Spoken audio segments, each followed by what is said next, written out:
Bismillahirrahmanirrahim. Assalamualaikum warahmatullahi wabarakatuh. Ketemu kembali bersama saya Mayfil Eka Putra dalam online talkshow ZTV ID.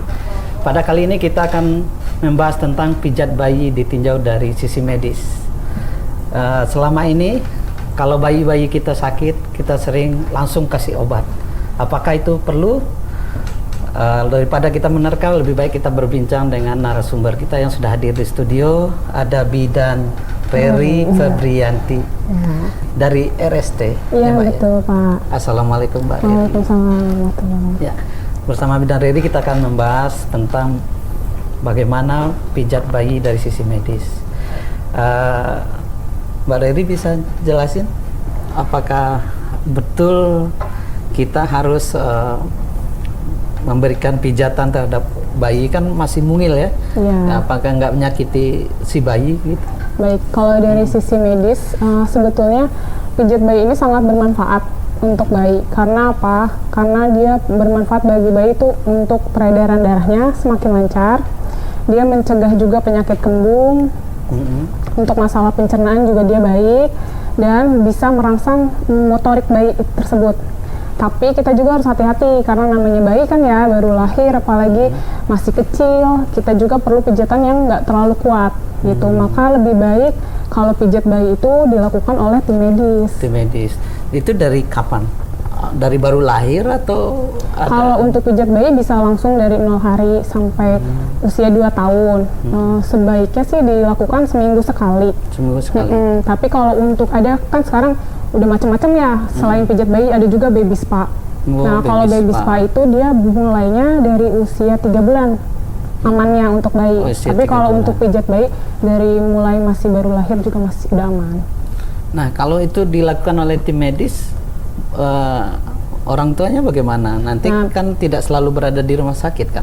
Biasanya kalau misalnya baru pertama datang oleh tim medis, misalnya dia memanggil bidan, kita sambil edukasi juga ke orang tuanya untuk dia melakukan pijat bayi tersebut. Jadi kayak pandemi sekarang kan nggak bisa ya kemana-mana dengan bebas. Jadi otomatis orang tuanya kita berikan pendidikan untuk pijat bayi. Jadi kita arahkan, ajarkan gimana caranya untuk memijat bayi sehingga dia bisa melakukannya sendiri di rumah.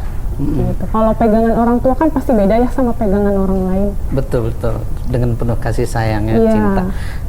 Itu dari lahir di rumah sakit itu bidan sudah selalu mengajarkan atau udah ada protap sendiri atau kalau kita biasanya kalau untuk lahiran normal bisa aja kita ikut sertakan ibunya. Tapi kan kalau misalnya yang kayak lahiran sesar, ibunya harus istirahat. Mungkin bisa keluarganya diikut sertakan ketika kita memandikan bayi, kita bisa berikan edukasi kepada keluarga atau ibunya tersebut langsung. Sebenarnya susah nggak sih Mbak untuk mijat bayi itu? Sebenarnya nggak susah karena kan kita merasakan feel-nya itu sendiri. Jadi kita tahu seberapa kuat kita memberikan pijatan tersebut kepada bayi, apakah akan membahayakan bayinya atau tidak. Kita yang merasakan sendiri. Maka kalau misalnya kita mau memberikan pijatan kepada bayi tersebut harus dalam keadaan yang nyaman. Iya. Itu bayi dipijat itu secara rutin atau memang kalau ada gejala, umpamanya demam atau kedinginan atau bagaimana? Kalau untuk waktu diberikannya pijitan bayi, sebenarnya kalau kita memberikan pijitan bayi, yang utama bayinya harus dalam keadaan sehat. Oh, dalam keadaan sehat. Lalu dia harus nyaman, tidak boleh dalam keadaan lapar dan tidak boleh baru selesai makan. Jadi kalau seorang nangis-nangis gitu kita nggak boleh pijat gitu? Nggak boleh, harus berhenti. Karena takutnya kalau dia nangis kita paksakan pijat, dia akan trauma untuk ketika kita memberikan pijatan berikutnya, dia trauma. Kemarin kayaknya sakit atau gimana, jadi dia trauma sehingga akan nangis terus ketika kita berikan pijatan. Nah, pijatan bayi itu berpengaruh nggak pada perkembangan bayi itu sendiri? Pastinya ada pengaruhnya, karena kan begitu kita pijat semua daerah yang kita pijat pasti ada manfaatnya. Entah itu untuk perkembangan bayinya, untuk perkembangan motorik, peredaran darahnya, jadi pasti semua ada manfaatnya. Ada manfaatnya ya. Jadi kalau seperti awal tadi kita buka, apakah benar bayi tidak harus sering dikasih obat atau kalau ada gejala-gejala, apakah pijatan itu sangat membantu atau apa? Karena kan kalau pijat biasanya dia meningkatkan antibodi, jadi otomatis dengan rutinnya dipijat, antibodi bayi bagus, sakit pun jadi akan jarang, jadi pemberian obat pun akan jarang ketika bayi sakit. Oke. Itu pijatan bayi sesudah mandi atau memang ada waktu-waktu tertentu? Sebaiknya setelah mandi air hangat, ketika bayi nyaman, sebelum dia tidur atau ngantuk, itu kita lakukan pijat, dan jangan setelah dia makan atau dalam keadaan lapar. Ya. Bayi kan tidurnya nggak menentu ya, nggak kayak orang dewasa kan. Kalau orang dewasa tidurnya malam. Iya. Kalau bayi udah kenyang dia tidur. Nah itu waktu-waktu itu apa disesuaikan dengan pemberian makan atau jaraknya? Nanti kalau misalnya dia dalam keadaan setelah makan, kita tunggu beberapa saat. Ketika bayi dalam mood yang bagus, kita lakukan pijatan. Dalam proses kita memijat, misalnya bayi itu menangis, kita berhenti, tunggu sampai mood itu balik lagi. Atau misalnya dia tertidur, kita juga harus hentikan pijatannya. Ya, jadi kan kalau biasanya ada, kalau di kampung-kampung paraji, dukun bayi ya, dukun bayi yang selalu membantu ibu-ibu melahirkan. Mereka kan juga punya cara pijat gitu ya. Kemudian ada tim medis yang juga mempunyai ilmu tentang pijatnya. Nah, ini pijat bayi ini ada sertifikasinya nggak, Mbak? Ada pelatihan dan sertifikasi biasanya yang boleh melakukan ketika ibu bidan itu atau tenaga medis lain setelah mengikuti pelatihan dan mendapatkan sertifikasi, itu dia boleh buka layanan pijat bayi. Oh, jadi kalau mereka udah punya ikuti pelatihan dan ada sertifikasinya, baru boleh membuka pijat bayi. Iya, boleh. Artinya tidak harus bidan juga ya? Tidak harus bidan. Jadi ada orang-orang yang punya perhatian terhadap terhadap bayi ini, dia pengen memberikan servis atau layanan untuk pijat bayi bisa ya? Bisa, selama dia mengikuti pelatihan dan mendapat sertifikasi. Berarti itu peluang kerja baru ya, Mbak? Iya, betul.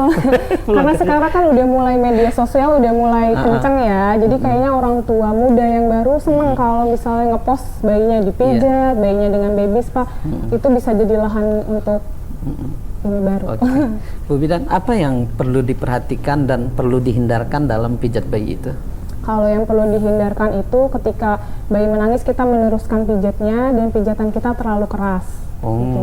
Jadi kalau nangis kita stop? Harus berhenti. Gitu, karena kalau misalnya nangis kita tetap teruskan, bayinya merasa tidak nyaman, dia trauma untuk pemberian pijat berikutnya. Gitu. Jadi takutnya dia ada sesuatu yang dia nggak nyaman, tapi kita tetap teruskan, menangisnya malah terus-terusan, nanti dia trauma, nggak bisa menerima. Iya, kayak orang mijet gitu, terasa gerenjal-gerenjal gitu, terus diterusin gitu ya. Padahal bayinya merasa sakit gitu. Kalau orang dewasa kan ya mungkin dia bisa aja menahan rasa sakit. Kalau bayi kan kita nggak tahu seberapa dia bisa nerima pijatan kita. Gitu. Jadi pijat bayi itu memang betul-betul memberikan kenyamanan pada bayi ya, betul. Dan baru mendatangkan manfaat pada bayi itu. Yang terus tadi yang dianjurkan? Kenapa? Yang dianjurkan untuk bayinya pijatnya? Pijatnya sih kalau dianjurkan waktunya sebenarnya dia seminggu sekali boleh, maksimal 1 bulan sekali harus diberikan pijat bayi. Nah, bayi ini yang dihitung bayi itu sampai umur berapa? Dari 0 sampai 2 tahun. 0 sampai 2 tahun. Terus apakah orang tua bayi bisa melakukan pijat sendiri di rumah? Bisa, selama orang tuanya bisa dan kita telah ajarkan ke keluarga atau ibunya bisa melakukan pijat bayi. Jadi kan Bu Bidan gitu ya, ibunya melahirkan di rumah bidan atau di rumah sakit atau di puskesmas gitu ya.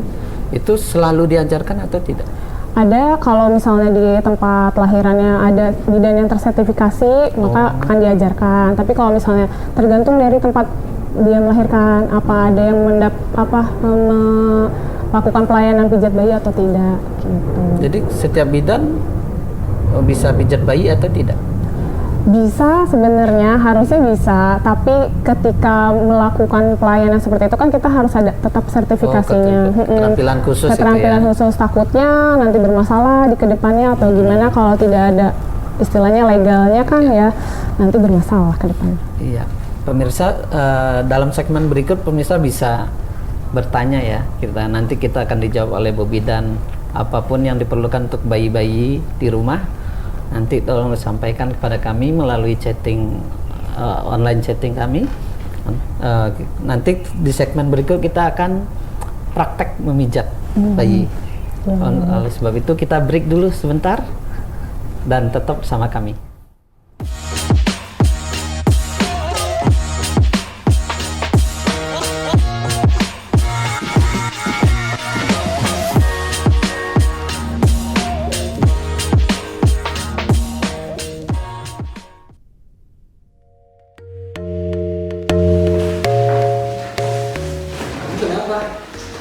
Nggak aku mau aja di masa pandemi ini, kira-kira tempat mana yang sesuai buat konsultasi yang aman gitu. Kamu gak usah khawatir, di RSUD UP 2 aku aman kok untuk kontrol. Beneran. Benar, aku jamin. Ayo kita kontrol.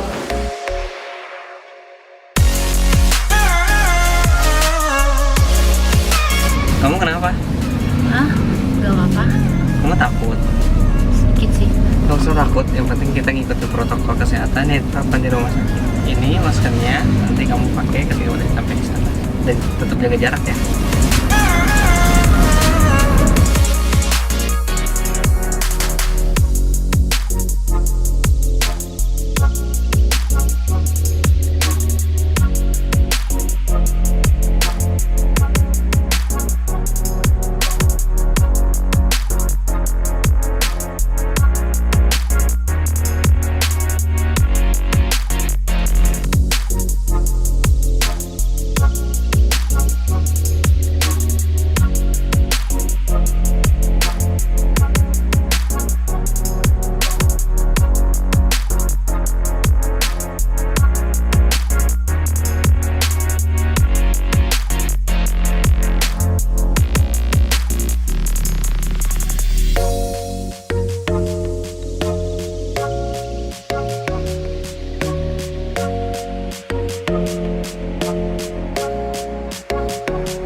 Kembali lagi bersama saya Maifil Eka Putra dalam online talk show ZTV ID.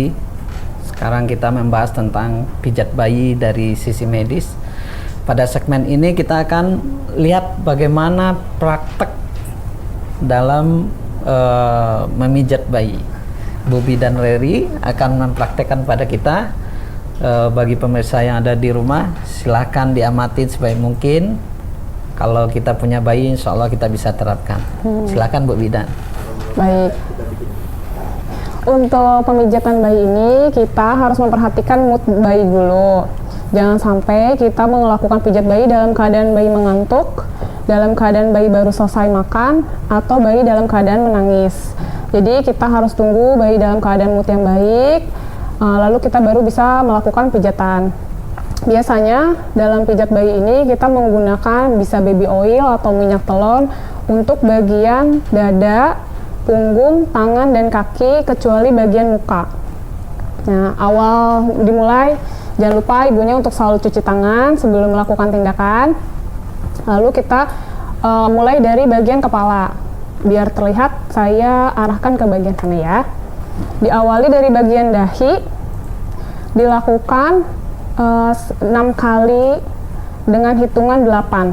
Pertama kita mengusap bagian dahi dari arah dalam ke arah luar. Dihitung sampai 8 hitungan. 1, 2, 3, 4, 5, 6, 7, 8. Diulang selama 6 kali. Lalu setelah itu kita pijat bagian alis dekat mata.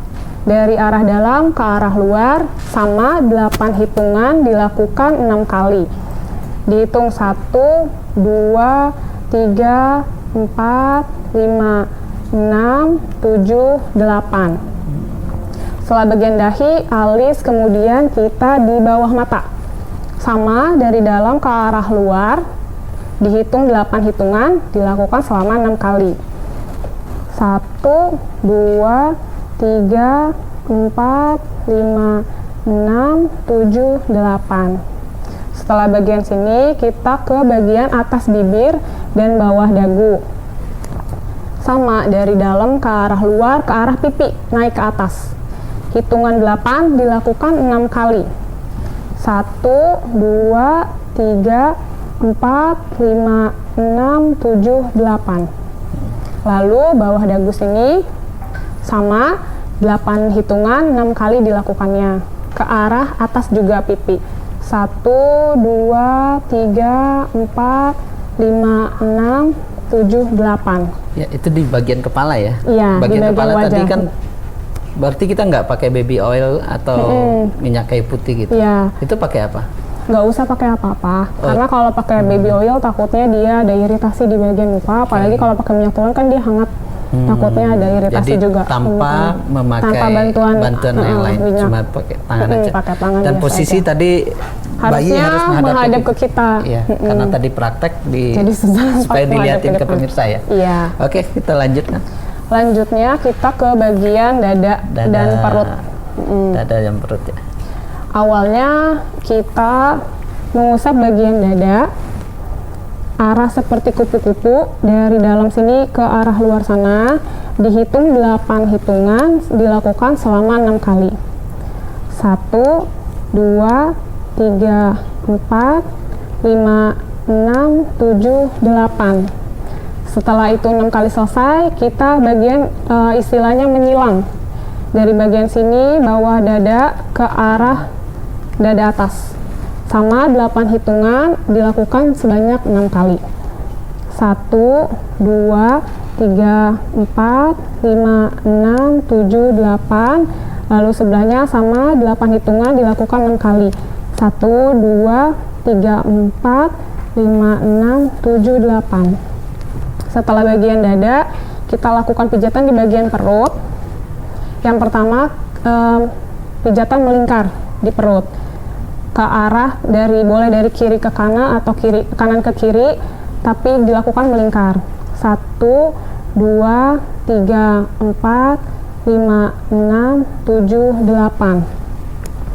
Dilakukan 6 kali 8 hitungan. Lalu sebenarnya ini harusnya pakai 2 tangan. Saya praktekin gini aja dulu ya. Jadi dia mengayun di arah perutnya. Jadi kita yang tangan kanan ke bawah, ini dari atas lagi, terus seperti mengayun sepeda. Jadi 8 dari kali? 8 hitungan sama, 8 hitungan. jadi 1, 2, 3, 4, 5, 6, 7, 8, nanti yang tangan sebelah menyusul. Oh. Ya maaf ya, gini kelihatan nggak ya? Iya. Gini ya. Begitu. 1, 2, 3, 4, 5, 6, 7, 8. Diulang 6 kali sama 8 hitungan. Selanjutnya kita pakai gerakan untuk di perut juga, sama yang terakhir itu istilahnya kita dengan I love you. Kita ke sini I ke atas sama 8 hitungan 6 kali. Love you-nya L dari arah sini ke kiri atau ke kanan, huruf L terbalik. Lalu U dari bawah sini ke atas. Jadi I love you, tapi kebalik. Ya. Nah, Itu setelah 6 kali semuanya sama 6 kali dengan 8 hitungan. Nah, fungsinya ini dia untuk mencegah kembung pada bayi dan masalah pencernaan di bagian dada dan di bagian perut gitu. Selanjutnya setelah bagian dada dan perut, kita masuk ke bagian tangan. Tangan juga sama. Yang pertama itu ada gerakan seperti memerah susu sapi begini, dari arah atas ke bawah sampai pergelangan tangan. Dicontohkan, sama 8 hitungan dilakukan 6 kali. Ini gini ya. Iya. 1, 2, 3, 4, 5, 6, 7, 8. Lalu setelah sampai bawah, dibalikkan lagi ke bagian atas. 1, 2, 3, 4, 5, 6, 7, 8. Berarti tidak mengayun seperti tidak di mengayun seperti yang perut ya? sebelumnya, karena nanti teknik berikutnya ada yang seperti itu. Gitu. Jadi yang sekarang seperti memerah susu sapi ke arah bawah dulu 8 hitungan, lalu ke arah atas 8 hitungan dilakukan 6 kali. Setelah itu kita ada namanya rolling. Rolling itu jadi kita memutar tangan kita sepanjang tangan dari lengan atas sampai ke bawah. Jadi dari sini kita diputar gitu ya di tangannya. Ini agak sulit. Kan kecil banget. Gini ya, karena kecil bayinya prematur. Bayinya prematur. Jadi diputar gini di tangan, di lengan. Iya. Dari bagian atas ke bagian bawah sama 8 hitungan dilakukan 6 kali juga. Sama. Setelah itu bolak-balik atau naik lagi? Dari atas ke bawah aja. Atas ke bawah, terus ke atas dari lagi atas ke bawah. lalu dari atas lagi ke bawah dilakukan 6 kali 8 hitungan. Setelah itu baru yang seperti mengayun tadi, tapi digunakan 2 tangan. 1, 2, 3, 4, 5, 6, 7, 8, lalu tangan selanjutnya menyusul ke bawah gitu. Itu juga tetap sama dengan 8 hitungan dan 6 kali diulangnya. Setelah lengan sini kita masuk ke bagian jari-jari dan telapak tangan. Iya. Ini diulang kiri kanan ya. Jadi sebelah kanan 6 kali, sebelah kiri 6 kali sama dengan 8 hitungan. Dengan 2 metode tadi. 2 metode tadi perah ya. sapi, rolling dan ini seperti mengayun. Kalau di bagian tangan kita ada yang thumb after thumb namanya. Thumb after thumb. Jadi kita di telapak tangan sini kita pijat bayinya ke arah atas dengan posisi jempol kita mengarah gini atas. 2 jempol. 2 jempol dari bagian telapak bawah sini sampai ke sini ke atas. Iya. Jadi gitu terus ke bawah sini dari bawah ke atas. Sama 8 hitungan dilakukan 6 kali satu gerakan ini. Nah setelah selesai yang thumb after thumb kita ada gerakan spiral. Jadi memutar dari jempol arah jempol ke bagian kelingking diputar. Dihitung selama 8 hitungan dilakukan 6 kali bagian kiri dan kanan. Boleh kita selesaikan dulu sebagian kanannya lalu bagian kirinya atau mau kiri itu kanan bebas. Rahasianya nggak 8 kali 6? Enggak, itu hitungan. Karena hitungan aja dan 6 kali supaya berulang aja itunya gerakannya. Nah setelah selesai yang spiral itu kita ke bagian tangan. Jadi tangan bayinya kita gerakan gini pelan-pelan. Ya, namanya shake finger shake. Nah begini. 8 kali juga, 6 kali juga sama ya, tapi ini nggak usah ada 8 hitungan, jadi nggak usah satu jari 8 hitungan. Cukup 1, 2 gitu aja, nggak usah sampai 8 hitungan, tapi dilakukan tetap 6 kali satu jarinya gitu. Setelah udah nih ya selesai tangan kiri kanan, lalu kita ke bagian kaki. Nah untuk kaki sebenarnya gerakannya sama dengan tangan. Kita pakai yang ini dulu yang seperti memerah susu sapi dari bagian atas ke bagian bawah sama 8 hitungan diulang 6 kali, kemudian ke atas ke arah atas sama 8 hitungan juga dilakukan banyak 6 kali. Cuma kalau bagian tangan kan kita ada rolling ya. Kalau bagian kaki nggak usah pakai bagian rolling, jadi langsung aja kita pakai yang kayak mengayun tangan. Terus dari atas ke bawah, balik lagi dari atas ke bawah, 2 tangan kita 8 hitungan dilakukan sebanyak 6 kali ulang kiri dan kanan. Lalu kita masuk ke telapak kaki. Telapak kaki juga sama prinsipnya seperti di telapak tangan. Kita thumb after thumb, thumb dari bawah jempol kita mengarah ke arah atas.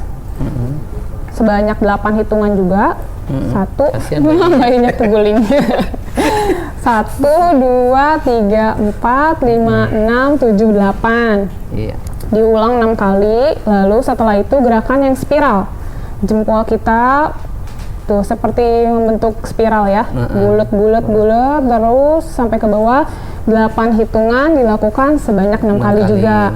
Kemudian kita finger shake lagi, jari-jari di kakinya digoyang satu dilakukan 6 kali. sama kiri dan kanan. Nah, jika dalam proses pemijatan ini bayinya tertidur, kita harus berhenti. Oh, dia Tunggu tidak sampai dia diteruskan. moodnya bagus lagi, bangun. Jadi jangan sampai dia tidur, kita tetap paksa terus pijat, karena takutnya nanti dia nggak tidurnya terganggu, nanti dia nangis, kita tetap terusin, nanti dia trauma. Jadi kalau dia gitu. tidur kita berhenti, kalau dia nangis, Nangis kita berhenti. Nah, setelah dari kepala, dada, perut, itu ulang tangan, lagi nggak atau melanjutkan? nggak, melanjutkan aja. Melanjutkan Jadi saja, kita ya. selesaikan tangan kiri, misalnya semua gerakan setelah 6 kali. Bayinya tidur. Lalu tidur, ulanginya. Nanti Jangan tangan diulang dari kanan. awal lagi. Nanti kalau diulangi dari awal lagi, dia tidur lagi.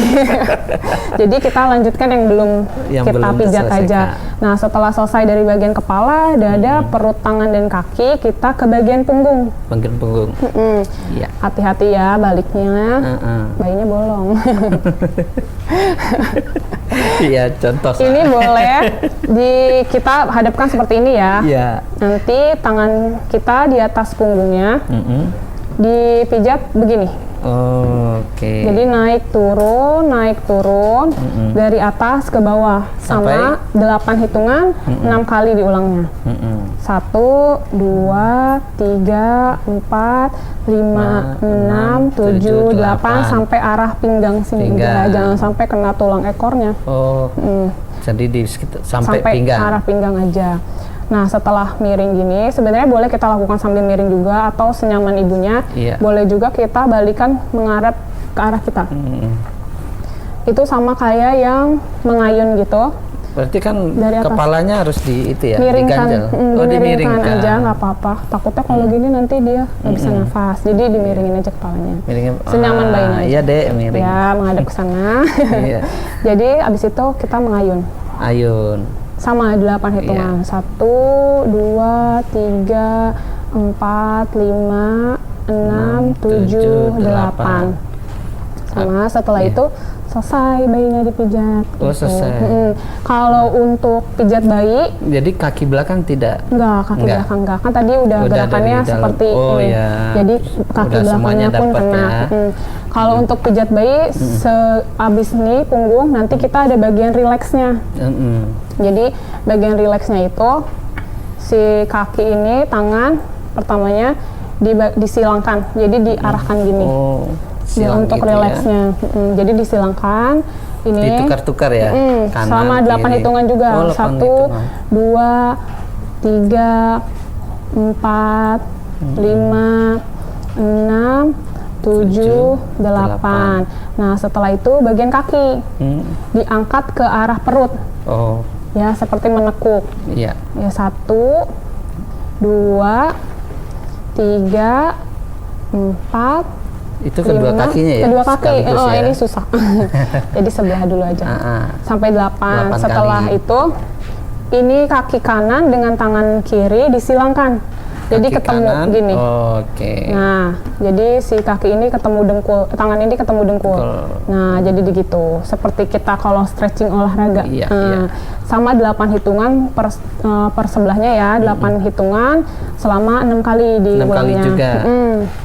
Nah, untuk pijat bayi seperti itu. Kalau untuk variasi baby spa, biasanya pijat bayinya dilakukan di akhir. Jadi pertama, Jadi di spa dulu baru dipijat. pertamanya dia stretching dulu. Stretching itu seperti relax tadi yang tadi. dia di stretchingkan dulu, kemudian diberenangkan di kolam. Yang suka ada itu ya di TV-TV atau di mana yang pakai balon di lehernya. Nah, tujuan stretching di awal itu supaya ketika bayi dimasukkan ke kolam untuk berenang, menghindari kram perut dan kram pada tangan dan kaki. Jadi dia dilakukan stretching. Setelah dia spa bayi itu hal yang lain dari pijat bayi. pijat bayi termasuk ke dalam baby spa, Oh, tapi termasuk dalam jadi dia satu kesatuan. Tapi kalau pijat bayi ya kita pijat aja. Tapi kalau baby spa dia ada rangkaian seperti stretching, berenang, kemudian baru pijat bayinya. Nah, gitu. manfaatnya apa bagi bayi di spa-spa seperti Kalau spa itu sama seperti pijat bayi kan ya, sama melancarkan peredaran darah untuk merangsang motorik bayi, gerak bayi, pertumbuhan kaki, tangan, kan dia nanti bergerak pasti ya di dalam kolam itu gitu. Jadi dia melatih juga insting bayinya gitu. Kalau bayinya nggak mau keluar dari kolam gimana? Nah, Keenakan. biasanya keenakan. Nanti dia ada yang kadang-kadang tidur. Kalau kayak Iya. gitu biasanya kita kan ada waktunya. Jadi kalau stretching awal, kalau baby spa itu biasanya makan waktu 10 sampai 15 menit. Di kolam renangnya istilahnya 20 sampai 30 menit. Oh, 20 sampai 30 menit. Tapi kalau misalnya dalam proses 20 sampai 30 menit itu bayinya keburu nangis, ngambek, ya kita angkat, kita tenangkan dulu, belum boleh lanjut ke pijat bayinya bayi. gitu, karena nunggu mood bayinya bagus dulu. Nah, itu untuk di rumah itu bagusnya bayi itu di spa juga atau hanya cukup dipijat? Kalau misalnya ibunya mampu misalnya melakukan baby spa, karena kan biasanya kita datang awal dulu ya, karena biar tahu dulu prosesnya seperti apa. Nah, biasanya di baby spa itu juga diajarkan ke keluarganya. Cuma kan biasa kadang-kadang kalau yang bukan tenaga medis khawatir bayinya kecengklak lah atau kram apa, ya lebih baik sih mendingan di tempat baby spa-nya langsung. Tapi kalau misalnya kayak cuma pijat bayinya aja, ya enggak, keluarga silahkan kalau Makanya emang banyak bisa. sekarang itu ya, apa? Mom and baby spa. Iya, mom and baby spa itu banyak sekarang orang buka Karena ya. sekarang kan banyak ya namanya ibu muda, orang tua muda, dan dia kayak pengen melihatkan gitu ke teman-teman di sosial medianya, oh bayinya spa, maka sekarang mulai menjamur nih si baby spa ini gitu. Begitupun bidan-bidan atau misalnya tenaga kesehatan Tapi yang lain dari bisa sisi medis itu direkomendasi. rekomendasi nggak apa-apa, boleh, karena kan itu ada manfaatnya juga bayinya. Setiap ada sesuatu yang kita keluarkan atau kita lakukan itu pasti ada manfaatnya buat bayinya. Jadi tadi sebelum di spa bayinya di Stretching dulu. Stretching dulu. Setelah itu baru dia baby spa, berenang-berenang. Setelah 20 sampai 30 menit baru dia masuk ke bagian pijat bayinya. Seperti yang tadi kita udah ajarkan. Sama aja sih kalau di baby spa juga bagian pijat bayinya, runtutan pijat bayinya sama seperti pijat bayi biasa gitu.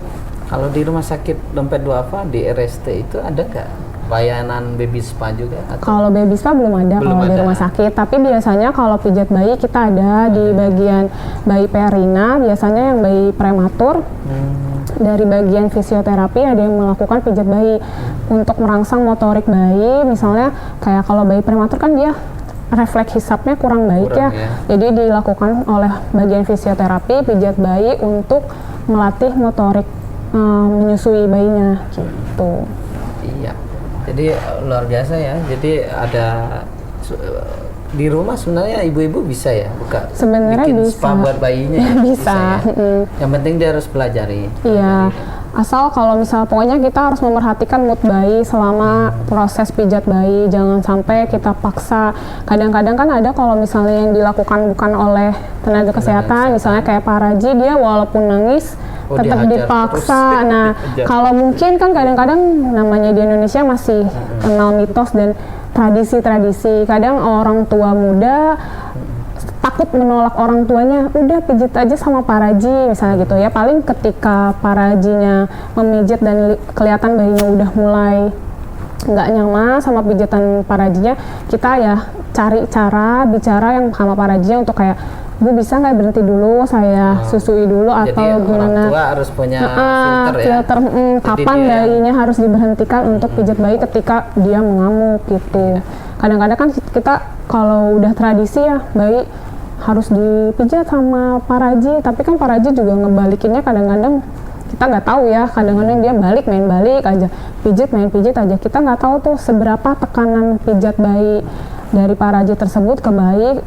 Cuma kan kadang-kadang kebanyakan sampai pada nangis atau ngamuk gitu, tapi tetap diterusin. Bilangnya sih kan katanya kalau orang Indonesia anginnya keluar nih, anginnya keluar, dia nangis berarti sakitnya udah hilang atau apa, padahal dia nggak nyaman, entah sama posisinya, entah sama pijitan yang Pijitannya. dikasihnya. Kita kan nggak tahu ya, bayi cuma bisa menangis ya, kalau intinya tandanya dia menangis, dia nggak nyaman sama apa yang ada di badan dia gitu. Artinya Paraji sekarang kan ya kan nggak mungkin ya, karena secara tradisi itu tumbuh di masyarakat gitu ya. Jadi yang perlu dilakukan mungkin mengupgrade ilmunya ya. Nah, biasanya Jadi tim medis yang yang melakukan edukasi tentang pijatan bayi yang menurut medisnya bagaimana gitu ya. Karena sekarang biasanya kalau misalnya di daerahnya, kayaknya kalau di daerah kota sih udah nggak terlalu banyak ya kalau Iya, paraji. betul. Mungkin untuk di daerah desa masih banyak paraji. Biasanya bidan di daerah sekitar dia ngajak parajinya untuk diberikan edukasi, entah itu kayak kan sekarang udah nggak boleh ya kalau misalnya pertolongan persalinan di selain tenaga kesehatan. Nah si parajinya diedukasi untuk melakukan misalnya pertolongan persalinan di bidan aja, jadi bawa pasien yang biasanya dia terima ke bidan. Nah begitupun dengan pijat bayi, bidan di daerah yang masih ada paraji boleh mengedukasi paraji untuk tidak melakukan pijat bayi yang terlalu berlebihan, atau dikasih tahu nih kalau bayinya nangis berhenti aja, kasihin dulu ke ibunya gitu. Iya. Kalau bayi rewel gitu ya. Kalau kata orang tua dulu kan sumeng ya. Iya. Itu menurut medisnya apa? Kalau sumeng sih sebenarnya ada ya istilah sumeng ya, katanya kalau nggak batuk pilek, padahal sebenarnya bayinya nggak batuk pilek. Bisa jadi misalnya karena riwayat orang tuanya ada alergi, kemudian ketika udara dingin atau misalnya terlalu banyak debu atau terlalu panas atau situasi yang nggak buat bayi nyaman, itu kan pasti badan mengeluarkan reaksi. Nah sumeng itu kadang-kadang cuma kita pegang luarnya aja. Kalau misalnya panas, badan bayi panas atau demam, tetap kita harus ukur. Nah prinsip pijat bayi juga kan bukan mengobati. Iya. Nah, jadi prinsipnya kan kalau kita melakukan pijat bayi, bayi harus dalam keadaan sehat. Jadi kalau bayi dalam keadaan sakit ya kalau bisa ya jangan dipijat. Ya. Kalau sumeng itu biasanya karena reaksi dari luar yang dia bikin gak nyaman aja, sehingga tubuh mengeluarkan reaksi-reaksi. Nah kalau sumeng juga belum tentu dia demam, maka tetap harus diukur suhunya untuk tahu dia beneran demam atau cuma panas karena cuaca aja. Iya. Artinya memang bayi itu kalau dia sakit atau nggak beres di tubuhnya, dia nggak nyaman, suka nangis segala macem, ya sebaiknya dibawa ke bidan atau ke dokter. Iya, diperiksakan dulu. Karena kalau kita paksakan takutnya dia malah tambah sakit. Jadi atau juga misalnya nggak boleh langsung pijat-pijat enggak, ya? kalau dalam keadaan bayi yang sakit kalau bisa jangan. Oke. Artinya pijat bayi itu memang untuk sifatnya tambahan ya? Iya, Tambahan supaya bayinya tumbuhnya lebih bagus. Dan antibodinya jadi lebih bagus. Antibodinya tumbuh, kemudian darahnya lancar gitu ya. Ya itu untuk kesehatan istilahnya menambah prima lah ya. Iya, Menambah prima ya. Jadi kalau bayi sakit ya tetap jangan dipijat dulu Tetap ya. jangan dipijat karena harus dalam keadaan sehat. Jadi pijat bayi harus dalam keadaan sehat. Jadi kalau seandainya badan bayi ini panas, orang tua zaman dulu itu kan mau bisa melakukan sesuatu ya harus diapain itu. Tetap kalau misalnya kalau sakit sih sebenarnya kalau dari medisnya nggak ada lah istilah mau bisa jalan, mau bisa lari, atau misalnya dia mau pinter ngomong, tiba-tiba dia panas ya tetap kalau panas ya mungkin mau tumbuh gigi sih bisa jadi karena kan dia ada peradangan kalau di gigi. Tapi kalau mau jalan nggak? Kalau mau jalan gitu nggak ada hubungannya kalau panas dengan mau bisa apa itu nggak ada. Pasti dia kemungkinan ya kalau panas ada sesuatu di dalam tubuh dia yang menimbulkan reaksi panas itu gitu. Tapi jadi nggak ada hubungannya sama dia mau bisa ngerondang atau mau bisa jalan atau mau bisa lari, nggak ada hubungannya. Tapi kalau untuk tumbuh gigi bisa jadi karena emang ada peradangan ya, jadi bisa di gusinya ya. Gitu. Jadi menyebabkan terpengaruh pada suhu badan gitu, atau perlawanan antibodi ya. Iya. Jadi apalagi yang menjadi perlu diperhatikan orang tua untuk pijat bayi ini, Mbak? Paling ya itu aja sih, kalau pijatan kita tekanannya jangan terlalu keras karena kan namanya bayi ya masih ringkih, apalagi bayi yang baru umur kurang dari 3 bulan. Jadi maka pijitan kita ya segentle mungkin, selembut mungkin yang membuat bayinya nyaman. Jangan lupa ketika kita melakukan pijat bayi sambil kita ajak ngobrol atau kita bercandain bayinya, nyanyi-nyanyi juga ya. Sambil nyanyi-nyanyi, jadi bayinya juga nggak merasa takut atau merasa nggak nyaman sama pijitan kita. Jadi sambil kita ini ya sambil apa nyanyi atau ayo deh pinter atau apa, kita ajak obrol aja bayinya gitu. Jadi jangan sampai kita pijit pijit aja. Tapi bayinya kita nggak ajak ngobrol atau nggak apa ya, bayinya juga kali bingung dalam hati dia mungkin ini kenapa ngapain gitu kan. Paling kita kasih tahu nih ya deh biar rileks, ini ya deh biar kamu pintar nyusunya atau apa ya, kita ajak ngobrol aja supaya bayinya tetap Walaupun nyaman. bayinya belum bisa ngobrol Walaupun ya. dia belum bisa ngomong, paling cuma ngeliatin aja ini ibunya kenapa gitu. Iya. Tapi ada interaksi lah. Ya, seenggaknya ada interaksi karena pijat bayi dengan dilakukan oleh orang tua itu juga membangun bonding untuk orang tua tersebut gitu kepada anaknya. Bonding apa sih? Jadi kayak ikatan Oh, ikatan. antara bayi dan ibunya gitu. Ikatan batin, Ikatan ya? batin. Oke, pemirsa semua luar biasa, banyak ilmu yang kita bisa dapatkan dari praktek pijat bayi ini. Kita masuk ke segmen berikut, insya Allah sebentar lagi. Silahkan kami tunggu pertanyaan dari pemirsa untuk kita bahas pada kali ini. Kita break sebentar, tetap bersama kami.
A'udzubillahi minasyaitonirrajim. Bismillahirrahmanirrahim.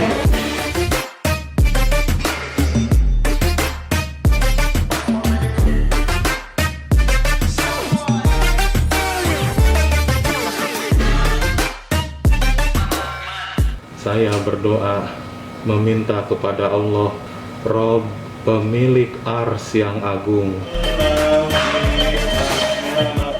Ma qaddamu wa atharahum wa ma alaina illal balagh.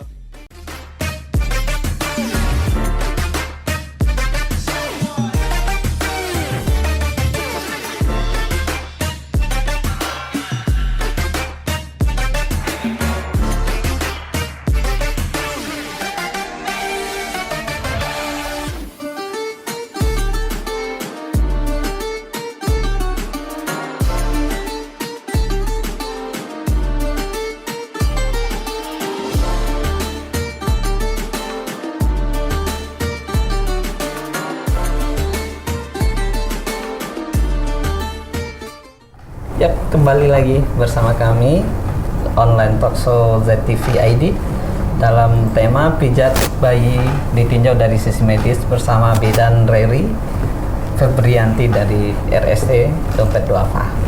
Bu Bidan, sekarang kita akan jawab pertanyaan-pertanyaan baik. dari pemirsa kita. Ya, pertanyaan pertama muncul dari Joko Satrio. Apa yang sangat disarankan bagi kami di rumah ketika ingin memijat bayi? Silakan Bu Bidan diberikan penjelasan. Baik, kalau misal di dekat rumahnya ada bidan yang mempunyai sertifikasi untuk pijat bayi, mangga silahkan menghubungi bidannya. Sambil bidannya memijat bayi, boleh bapaknya atau orang tuanya memperhatikan bayinya atau misalnya merekam supaya nanti di rumah punya pegangan. Kalaupun misalnya di rumahnya, dekat rumahnya nggak ada gitu ya bidan yang bisa melakukan pijat bayi, sekarang di YouTube atau di channel apapun banyak program yang bisa kita cari untuk cara bagaimana melakukan pijat bayi. Selama orang tua yang melakukan kan kita pasti tahu ya tekanan yang baik buat bayinya seberapa. Udah gitu kan kita juga bisa lakukannya misalnya dengan ayahnya atau dengan ibunya bergantian boleh, sehingga bayi juga kan pasti kalau di rumah lebih nyaman sama suasana rumahnya karena dia kenal ya. Kalau sama orang takutnya dipegang, kadang-kadang ada bayi yang cuma kenal sama orang tuanya doang gitu. Boleh misalnya ketika ke bidan kita minta bidannya aja ngajarin tetap pegangannya sama orang tua boleh. Kalau orang tua kan pasti tahu ya segimana sih nih kuatnya pijitan ke bayi kita gitu. Kalau di dekat rumah ada bidan yang bisa, mangga menghubungi bidannya. Tapi kalaupun misalnya ingin belajar sendiri, sekarang udah banyak buku di toko buku, udah banyak yang mengajarkan cara pijat bayi. Video-video pun banyak bisa dicari di Tapi apakah manapun. cukup itu dengan belajar di YouTube itu tanpa arahan tim medis itu? Sebenarnya bagus sih nggak kalau misalnya itu kan takutnya kita nggak tahu nih ini manfaatnya apa, terus udah gitu ini dilakukan gerakannya bener apa enggak gitu. Sebenarnya emang lebih baik sih dengan pendampingan tim medis yang sudah melakukan pelatihan tersebut, karena kan kita tahu jadinya ini mulainya dari mana. Takutnya kan kalau video kadang-kadang nggak Ya, arahnya nggak sumbernya banyak, terus kadang-kadang yang ini sama yang ini videonya beda, yang bagus yang mana, kita kan juga bingung ya. Tapi biasanya gerakan bayi yang sudah terstandarisasi udah ada dari tempat pelatihan pijat bayi gitu. Jadi dengan video pun sebenarnya cukup, tapi kalau misalnya mau lebih terupgrade dan lebih baik ya dengan pendampingan tim medis yang sudah melakukan sertifikasi pelatihan. Artinya Pak Joko nih harus belajar dulu ke tim medis untuk pertama kali ya. Pertama kali lihat dulu tim medis praktekkan atau bertanya apa yang menjadi keraguan, ini manfaatnya apa, ini manfaatnya apa. Iya, kalau ada tim medis kan seenggaknya dia Bapak Jokonya punya pengarahan. Oh, ini tuh manfaatnya untuk ini, gerakan ini bagusnya buat apa. Jadi kan lebih tahu. Jadi begitu di rumah melakukan juga, oh dia tahu manfaatnya ini tuh untuk ini untuk itu gitu. Iya. Begitu ya Pak Joko, silakan disampaikan ke Bu Jokonya. Ya. Kita lanjut pada pertanyaan berikut dari Aryani Rahma. Bagaimana jika bayi agak alergi dengan minyak? Jadi bagaimana cara mijatnya? Baiknya menggunakan apa? Sebenarnya kalau misalnya kayak pilihan sih ya, minyak telon atau misalnya baby oil kalau emang bayinya nggak Memang bagus. ada alergi minyak itu, Mbak? Ada sih, kalau yang kadang-kadang ada yang kulitnya terlalu sensitif, dia alergi sama baby oil atau bahkan tisu basah yang mengandung alkohol, kadang-kadang dia suka merah gitu. Nah kalau misalnya iritasi itu ya? Iritasi, cari aja misalnya krim kayak buat Pampers ya, popok.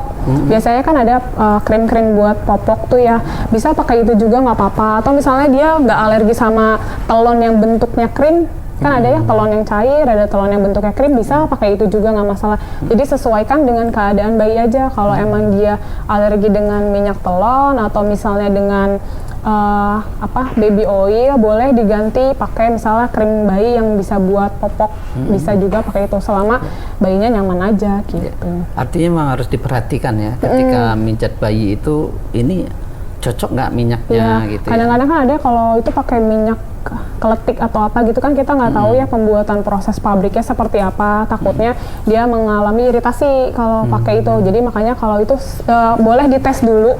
Jadi sebelum pijat misalnya dia punya baby oil di rumah, tes aja dulu di tangannya ke kulit bayi di bagian sininya. Kalau misalnya atau di lipetan, biasanya yang banyak gampang alergi itu di lipetan. Ya? Di bagian ketiak coba aja dulu sedikit. Kalau emang setelah itu merah, berarti jangan teruskan pakai itu, ganti yang lain, misalnya pakai krim atau pakai telon. Gitu. Iya. Ini dari Bapak muda kali, Pak Aditya Kurniawan. Ada pertanyaan, umur berapa sih bayi itu yang sudah boleh dipijat gitu? Kalau bayi yang boleh dipijat itu sebenarnya dari bayi baru lahir pun udah boleh dipijat. Biasanya sampai usia 2 tahun. Nah, kecuali kalau untuk yang baby spa. Kalau baby spa dia harus dari di atas 3 bulan sampai 6 bulan. Atau sampai refleks lehernya bagus. Pengen dipijat sekaligus spa, tunggu 3 bulan dulu. Tunggu usia 3 bulan atau paling nggak ketika lehernya kuat untuk mengangkat gitu. Karena kan nanti kalau rangkaian baby spa kan ada renang ya. Dia kan disangga oleh balon ya, lampung gitu, takutnya si refleks belakang ininya belum kuat untuk nahan topangan kepalanya. Jadi perhatikan si belakang lehernya kuat apa enggak. Terus kalau misalnya itu baiknya kalau untuk baby spa bayi di atas 3 bulan aja gitu. Iya. Mudah-mudahan Pak Aditya ini sudah memahami cara memijat bayi. Harus bisa dari nomor 0 ya baru lahir sampai 2 tahun. Tapi kalau mau dispain ya tunggu 3 bulan dulu. Tunggu 3 bulan. Agak kuat dulu lehernya. Nah, pertanyaan berikut, apakah RST ada program bidan yang dipanggil ke rumah untuk melakukan pijat bayi? Untuk saat ini belum ada. karena emang belum ada, kayak baru tersertifikasi baru saya satu orang, dan belum ada juga program dari rumah sakit. Jadi gitu. berapa bidan di RST? Ada 18. 18 baru Ibu Saya aja. Iya, Bu Ferry yang tersertifikasi Iya. untuk pijat bayi. Luar biasa, ilmunya terbagi di sini bermanfaat buat kita semua ya. Dari Mister Yoga Indonesia, ini nomor akunnya kali ya. Untuk bayi yang sedang masuk angin, apakah bisa dilakukan pijat? Tetap ya, kita prinsipnya ketika bayi sehat baru kita lakukan pijat, karena takutnya kalau bayi lagi entah itu masuk angin atau sakit, kita kan nggak tahu ya badan sebelah mana yang sakit, takutnya malah memperparah sakitnya. Lebih baik lakukan pijat saat bayi sehat. Jadi intinya pijat ini untuk bayi yang sehat. Bayi sehat. Ya, Dan kalau sakit bawa ke bidan dan ke dokter. berobat aja dulu. Berobat dulu ya. Jadi dari berobat akan ketahuan ya. Nah, tapi kalau ada bayi sih penyakit masuk angin itu. masuk angin kayaknya ada kali ya, tapi orang Dikit-dikit Indonesia masuk bilang angin, ya, tapi di dikit-dikit luar negeri kan nggak ada tuh. Orang bilangnya masuk angin Perasaan gitu aja ya. kayaknya. Ya, jadi kembung masuk angin gitu. Tapi dengan pijat bayi kan, kalau kita rajin pijat bayi ketika bayi sehat juga kan akan meningkatkan sistem imun imunnya, bayinya. ya. Makanya bayi yang sering dipijat pasti jarang sakit gitu. Makanya untuk bayi lebih baik sih kalau Jadi bisa sifatnya seminggu. penjagaan. Pencegahan. Jadi Preventif. bukan untuk mengobati, pijat bayi itu bukan mengobati, tapi untuk mencegah si bayinya sering sakit itu. Iya. Gitu.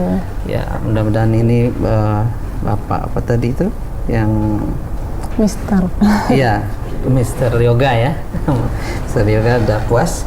Kemudian ada dari Sen Official, bagaimana cara mengatasi bayi yang tidak bisa diem saat dipijat? Nah, itu kan berhubungan lagi sama yang tadi saya udah bilang, lakukan pijat ketika bayinya nyaman. Nah, Kalau ketika terus bergerak itu, ketika dia bayinya bergerak terus, mungkin posisi dia yang nggak nyaman. Misalnya alas dia basah, atau misalnya alasnya dingin, atau dia merasa nggak nyaman dengan pijatan bayi. Misalnya kita terlalu keras, dia pasti kan akan merespon ya kita. Misalnya kita terlalu keras, nanti pasti dia nggak bisa diem. Nah, kalau kayak gitu berarti cari lagi gerakan yang bisa dia terima, buat dia nyaman sehingga dia bisa diam gitu. Kalau misalnya dia benar-benar nggak bisa diam, ya berarti dia nggak nyaman. Ya tenangkan dulu bayinya. Ketika dia udah tenang, ketika dia udah nyaman, maka lanjutkan lagi pijatnya. iya, Gitu. karena bayi dia nggak mungkin lari ya. Cari Jadi dia aja gerak-gerak posisi aja yang situ. cari posisi yang buat dia nyaman. Mungkin dengan tidur telentang ini dia nggak nyaman, atau agak ke kiriin dikit, agak ke kanan dikit, silakan divariasikan sampai dia nyaman gitu. Kalau udah nyaman baru dilanjut lagi gitu. Iya. Jadi Sen, mudah-mudahan udah tahu caranya ya. Kalau bayinya bergerak terus, cari posisi yang nyaman untuk dipijat. Kemudian